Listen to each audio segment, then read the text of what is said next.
Welcome back to YouTube channel. Last time जो हमने MATLAB का ट्यूटोरियल देखा था उसमें हमने इंट्रोडक्शन देखा था मैटलैब के हवाले से। इसकी कमांड विंडो, फोल्डर और इसमें जो आपके पास वर्क स्पेस है इसके हवाले से देखा था और बताया था कि मैटलैब जितने भी ऑपरेशन करता है वो एज ए मैट्रिक्स ही कंसीडर किए जाते हैं मैटलैब में। मीन्स अगर आप नंबर डिफाइन करते हैं वो एज ए मैट्रिक्स ही कंसीडर किया जाएगा। तो आज की वीडियो में हम जो करेंगे वो मैट्रिक्स के बेसिक ऑपरेशन करेंगे। लास्ट टाइम फर्दर भी हमने कुछ देखा था कि मैट्रिक्स बनाते किस तरह हैं। मैट्रिक्स की किसी रो को या किसी कॉलम को या किसी इवन नंबर को एक्सेस करना हो तो उसका तरीका क्या होता है। ये सब चीज़ें हम लास्ट टाइम देख चुके हैं। आज जो हम करेंगे उसके लिए हम एक न्यू एम फाइल बनाएंगे। इसका यहाँ पे बनाने के लिए न्यू स्क्रिप्ट पे क्लिक करना पड़ेगा। हम न्यू स्क्रिप्ट पे क्लिक करेंगे तो हमारे पास एक एम फाइल नई यहाँ पे विंडो में आ जाएगी। इस न्यू एम फाइल पे हम अब बेसिक मैट्रिक ऑपरेशंस परफॉर्म करेंगे, जिसके लिए हमें चाहिए होंगे सबसे पहले तो दो मैट्रिक्स हम डिफाइन करेंगे जिन पे फिर हम एडिशन भी करेंगे, जिनकी जिनकी मल्टीप्लिकेशन भी करेंगे, जिनकी डिवीजन भी करेंगे, जिनका इन्वर्स भी लेंगे, जिनका हम एडजॉइंट भी लेंगे, जिनका हम डिटर्मिनेंट भी लेंगे। ये सब चीज़ें आज के लेक्चर में हम देखने लगे हैं। लास्ट टाइम मैंने आपको बताया था कि क्लियर ऑल की कमांड क्यों इस्तेमाल की जाती है। क्लियर ऑल की कमांड इसलिए इस्तेमाल की जाती है जो आपके पास अगर वर्क स्पेस में ऑलरेडी कोई डिफाइंड वेरिएबल या कोई आपके पास मैट्रिक्स है तो वो वेरिएबल मैट्रिक्स वगैरह क्लियर हो जाए। दूसरी जो कमांड मैंने आपको बताई थी CLC, जो यूज़ होती है क्लियर कमांड विंडो करने के लिए। क्लियर कमांड विंडो का मतलब है अगर आपके पास कमांड विंडो में कोई भी वेरिएबल पहले से मौजूद है, कोई भी आपकी स्टेटमेंट एग्जीक्यूट हुई हुई है, उसको क्लियर कर दे। अब हम यहाँ पे दो मैट्रिसेस बनाएंगे। एक मैट्रिक्स को एक का नाम दे देंगे। अब लास्ट टाइम भी मैंने आपको बताया था मैट्रिक्स में आपने रो बनाने के लिए क्या करना होता है कि सिंपली जितनी आपने एलिमेंट एक रो में रखने हैं, 3 रखने हैं, 4 रखने हैं, 5 रखने हैं, उनको आप स्पेस से या कामा से सेपरेट कर सकते हैं। यहाँ मैं एक 3x3 का कॉलम बनाने लगा हूँ, 3x3 का मैट्रिक्स बनाने लगा हूँ जिसमें 3 रोज और 3 कॉलम होंगी।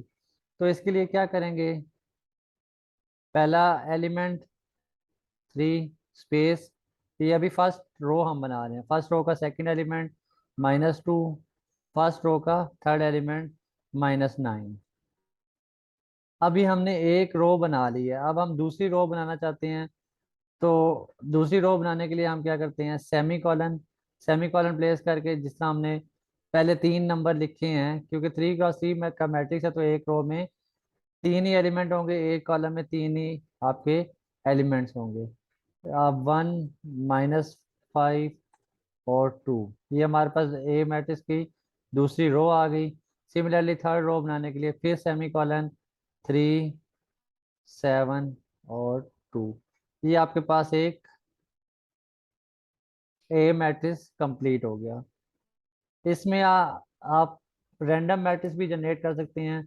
आपने मैं दूसरा जो मैट्रिक्स जनरेट करूंगा वो रैंडम मैट्रिक्स जनरेट करूंगा। रैंडम के लिए आपको लास्ट टाइम भी बताया था रैंड की कमांड इस्तेमाल की जाती है और ब्रैकेट, रैंड कमांड ब्रैकेट, और आपके पास जितना आपने उसका साइज रखना है, मैंने 3x3 रखना है तो 3, 3 लगाऊंगा तो आपके पास एक रैंडम मैट्रिक्स 3x3 का जनरेट हो जाएगा। अब हमारे पास दो मैट्रिक्स आ चुके हैं, एक ए मैट्रिक्स है और एक बी मैट्रिक्स है। अब हमने इस पे क्या करना है, अपने ऑपरेशन जो बेसिक ऑपरेशन हैं वो परफॉर्म करने हैं। बेसिक ऑपरेशन परफॉर्म करने के लिए सबसे पहले आपको मैं बताता चलूँ, अगर आप डबल परसेंटेज साइन डाल के कोई स्टेटमेंट लिखते हैं तो वो आपके पास मैट लैब में कमेंट के तौर पे कंसीडर होती है। मैं कहता हूँ जी एडिशन कर ले पहले। एडिशन करने के लिए क्या हमें दोनों मैट्रिक्स ए प्लस बी को ऐड करवाना है। ऐड करवाने के बाद उसका रिजल्ट हम सेव करेंगे मैट्रिक्स सी के अंदर। तो C is equal to A plus matrix B. ये कैसे मैटलब आपका केस सेंसिटिव होता है। आपने जो वेरिएबल डिफाइन किए हैं उनको छोटा डिफाइन किया है, स्मॉल लेटर्स में तो स्मॉल में यूज़ करें, कैपिटल में किया तो कैपिटल में ही यूज़ करें। सिमिलरली अब मैं चाहता हूँ जी इनका डिफरेंस या सब्ट्रैक्शन की जाए, जो आपके पास स्टोर हो मैट्रिक्स डी में ए माइनस बी। सिमिलरली मैं चाहता हूँ जी इनकी मल्टीप्लिकेशन हो। मल्टीप्लिकेशन मैटलैब में दो तरह से होती है। आपको एक तो सिंपल मैट्रिक्स मल्टीप्लिकेशन होती है, जैसा कि आपने स्टडी किया हुआ है मैथ के अंदर। उसमें आपने फर्स्ट मैट्रिक्स के कॉलम और सेकंड मैट्रिक्स की रोज देखनी होती हैं। अगर वो इक्वल हों तो आपके पास मल्टीप्लिकेशन पॉसिबल होती है, अदरवाइज नहीं होती। वो सिंपल मैट्रिक्स मल्टीप्लिकेशन होती है। और जो मैटलैब में इसके अलावा एक और की जाती है मल्टीप्लिकेशन, उसको कहते हैं element to element multiplication. Means आपने एलिमेंट ए का एक element corresponding element of matrix B के साथ मल्टीप्लाई होगा। अभी सिंपल मल्टीप्लिकेशन के लिए मैं करता हूँ जी ई में रिजल्ट सेव हो और ए स्टेरिक बी हो। अब जो दूसरी होगी multiplication,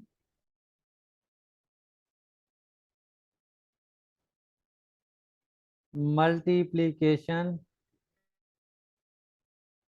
bye multiplication element wise.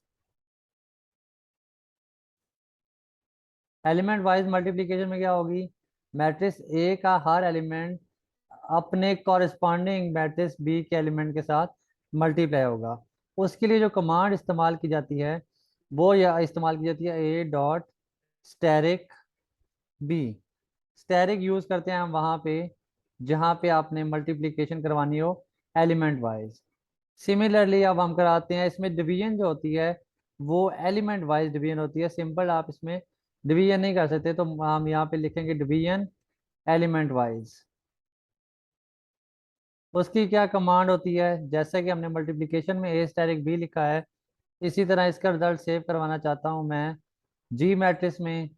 और वो क्या होगा, ए स्टैरिक डिवाइडेड बाय बी। ये आपकी यूज हो जाएगी division wise, division element wise हो जाएगी इसकी।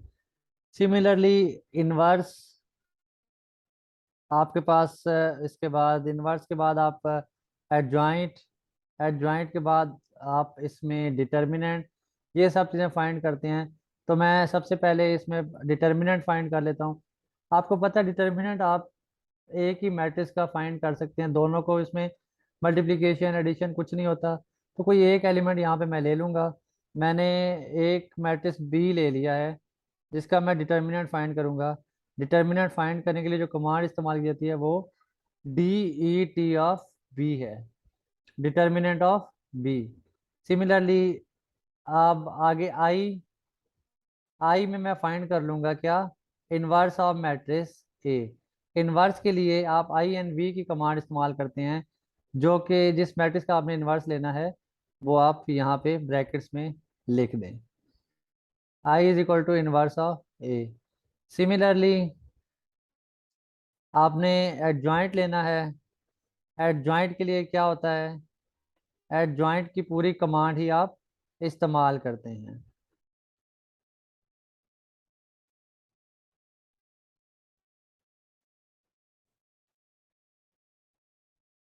तो उसका मैं सेव करता हूँ जे में। अब किसी भी आप जिस भी मैट्रिक्स का लेना चाहते हैं एडजॉइंट लिखें, एडजॉइंट की कमांड लिखें, ब्रैकेट लिखें, और मैं एलिमेंट मैट्रिक्स बी का लेना चाहता हूँ तो मैंने बी लिख दिया। इससे हमारे पास एडजॉइंट ऑफ मैट्रिक्स बी आ जाएगा जो जे में सेव हो जाएगा।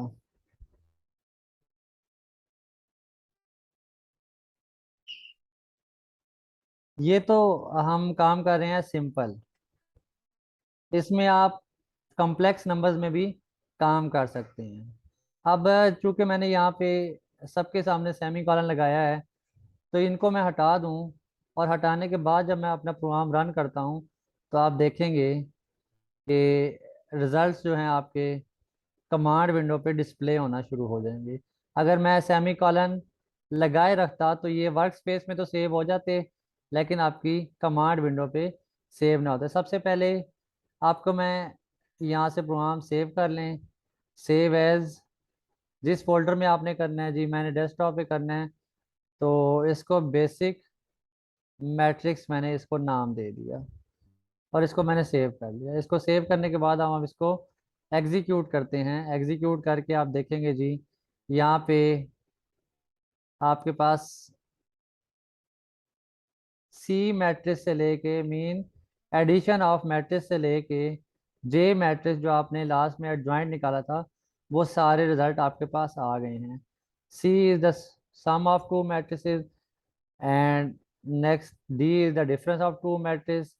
E is matrix multiplication, that is column and row wise multiplication. F is element wise multiplication. G is element wise division. H shows determinant of matrix B. I show inverse of matrix A, and I show inverse of matrix A, and J show adjoint of matrix B. आप ये result को यहाँ पे work space में D, जो आपने जो जो एलिमेंट जिस जिसमें सेव कराया है वो वहाँ पे सेव होगा। डी में हमने सेव कराया डिफरेंस, तो आप इसको यहाँ से व्यू भी कर सकते हैं। वर्क स्पेस में जाके इसको व्यू भी कर सकते हैं, इसमें आपको वैल्यूज दे देगा। ये वही वैल्यूज होंगी जो आपकी यहाँ पे कमांड विंडो पे डिस्प्ले की जा रही हैं। अच्छा, इस मैं प्रोग्राम को अब हम लिखते हैं जी कम्प्लेक्स मैट्रिसेस के लिए। ये तो था सिंपल मैट्रिक्स, अब हम इसको लिखते हैं कम्प्लेक्स मैट्रिक्स के लिए। कम्प्लेक्स मैट्रिक्स में आपको पता है इमेजिनरी पार्ट और रियल पार्ट दोनों इन्वॉल्व होते हैं। तो मैंने एक बी मैट्रिक्स पहले बना लेते हैं जिसमें आपके पास कम्प्लेक्स नंबर है। कम्प्लेक्स नंबर में क्या होता है, रियल और इमेजिनरी पार्ट को सेपरेट लिखा जाता है प्लस और माइनस साइन के साथ, और जो इमेजिनरी पार्ट होता है इसके साथ आई दैट स्टैंड फॉर आयोटा आप मेंशन कर देते हैं। सिमिलरली फर्स्ट रो का दूसरा एलिमेंट,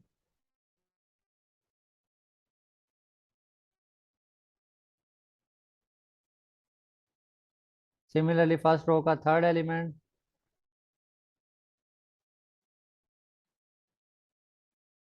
सिमिलरली सेकंड रो,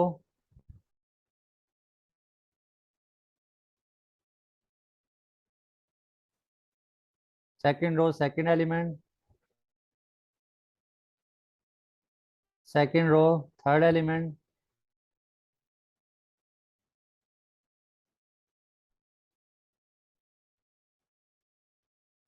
सिमिलरली थर्ड रो का पहला एलिमेंट आप यहाँ पे लिखें,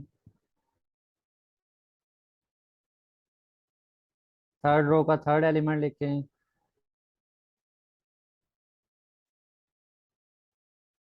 और थर्ड रो का थर्ड एलिमेंट लिखें। इसको मैं फ्रिक्शन में लिख लेता हूँ ताकि कोई हमारा फ्रिक्शन वाला भी शामिल हो जाए। सिमिलरली ए मैट्रिक्स को भी इस तरह डिफाइन कर लें आप, रियल पार्ट आपका लिखा हुआ है साथ इमेजिनरी भी शामिल कर लें।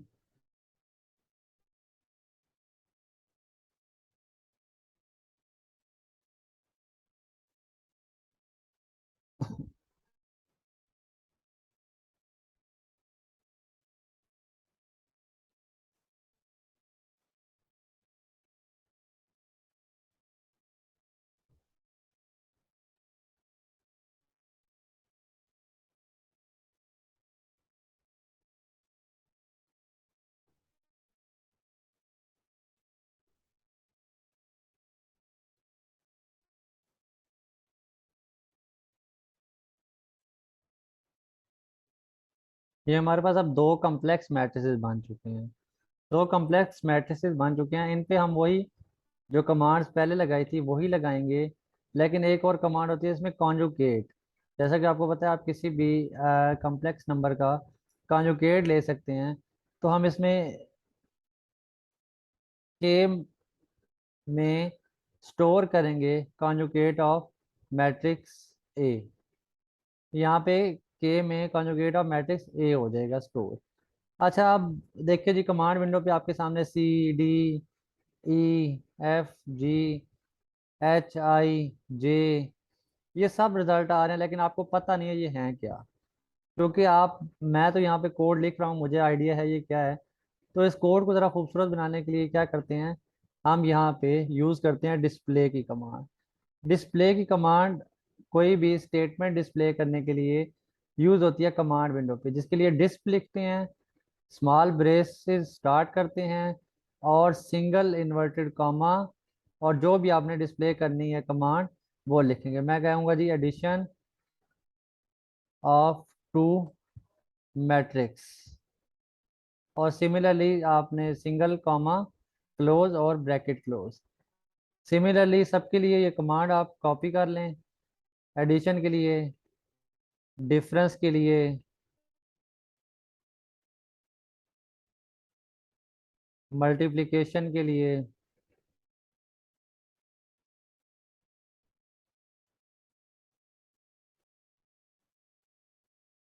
एलिमेंट वाइज मल्टीप्लिकेशन के लिए,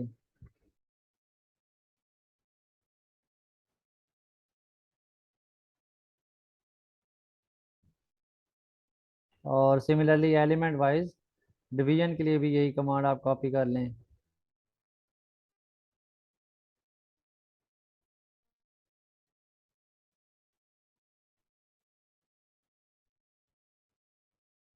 डिटर्मिनेंट, यहाँ पे डिटर्मिनेंट ऑफ मैट्रिक्स लिख लें आप।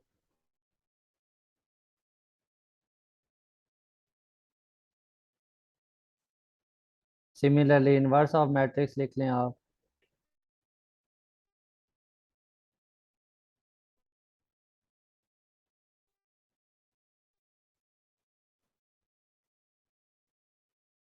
एडजॉइंट ऑफ मैट्रिक्स लिख लें यहाँ पे।